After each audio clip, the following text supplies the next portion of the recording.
All right, start of a new day. Last we talked, I had hurt my foot and it's still sprained. So I'm walking around pretty ginger, but I'm not wearing any kind of boot. It's not needed. And I've got a friend coming today, Trevor. He's gonna help me out for a few hours.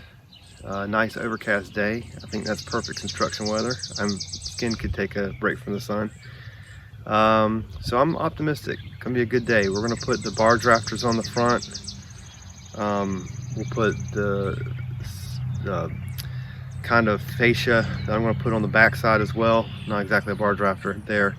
And then we'll trim it out, and then I'm hopeful to put the panels on. That's my goal, is to get the roof panels on by the end of the day. So we'll see how well I meet that goal. I'm trying to figure out how to design my barge rafters, how much they'll overhang. And a big consideration is how wide my roof panels will stretch when laid out. So that's what I've done, put them on the ground. So each panel, this is the polycarbonate panels I was talking about. They're kind of see-through, smoky, see-through. So they're gonna let light come into the shed. So I don't need a light bulb or anything during the day. But anyway, they have to overlap one corrugation. So I've got them all laid out with an overlap, and I've got my tape measure, and it's come out to be like 154.5 inches. So that works into my equations in figuring out how to cut the wood for the barge rafter. All right, a small moment of joy. I've created my first stop block set up on my jigsaw. I've got to cut, I think 12 of these 2.25 inch blocks. They're going to be the separator in my barge rafter between the 2x4s. But I got to do a bunch of them. So instead of measuring them all and cutting them, got my stop block. So I'll just slide the wood in, cut, slide the wood in, cut, slide the wood in, cut. That's what the idea is. Beginner tutorial. Okay, I've got my two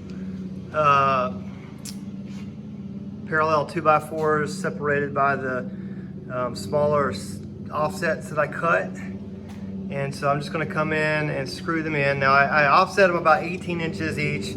I read online somebody did it 16 inches, but this basically worked out to be a nice even spacing for me and still be close to 16. So it's not structural, so you know, it's good enough.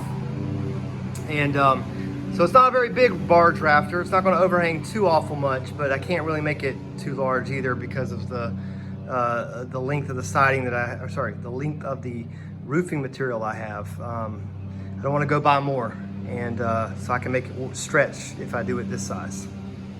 I've screwed some blocking boards just as supports at the ends of the gable, because that's going to allow me to put the barge rafter sitting on that as I adjust at the peak. So I've got a support there and a support over there, and I put some on the back side too to help with the small little barge on that side. All right, we got the A-team out here today. They're helping a cripple out. So we're moving pretty fast. Well, what happened here, guys? Well, we're gonna fix the problem. Good job, man. All right, we figured out what the problem was. Just the clamp taking off a little too early. Hey, we got 3 guys here that are noobs, so we're gonna have some noob mistakes. Sure. All right, on the front, we have our barge rafter, and the guys helped me obviously put this up. It looks great. We'll have a soffit, some trim board, so it's not done, but it's at the point where we can now put roofing on, which is our goal today. You can see the box that I built in the garage is in there, and on the top of it, we've put a 1x4 strip, or not strip, but a 1x4 board to run the link, and that's going to give the extra height to match the 1x4 skeleton on the roof. So now that's all the same height when I go to nail in or screw in the panels. They'll have the right height all the way to the edge. And we're going to do the same on the back.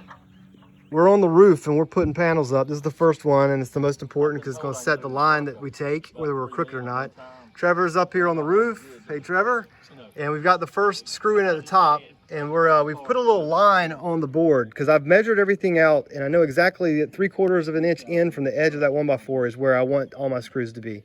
because I'm gonna put some more trim on the edge, and so this overlap is necessary. So anyway, we've got it all lined up. We've got the foam inserts at the top and bottom just to give some more support to that corrugation. And like I said, Trevor's got the first one in. We're lined up at the bottom, and I'm about to put the next one in.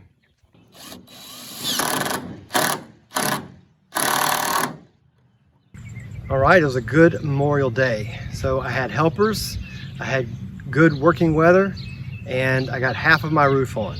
So that I will take as a success. So hopefully you saw enough to figure out kind of what the idea with these panels are. They're a great option if you want more light inside the shed and don't want to deal with running electricity, which I am not doing for this shed. It's not exactly cheaper than doing a traditional shingled roof because the panels are a little bit expensive, but I'm really happy with it, and can't wait to see it with the trim on and the paint and everything. So we're getting really close, guys. One more half of the roof. When that's done, it's all trimmed from here, trim and paint and putting doors on, and so I can see the finish line. It might be a far away finish line, but we're getting closer.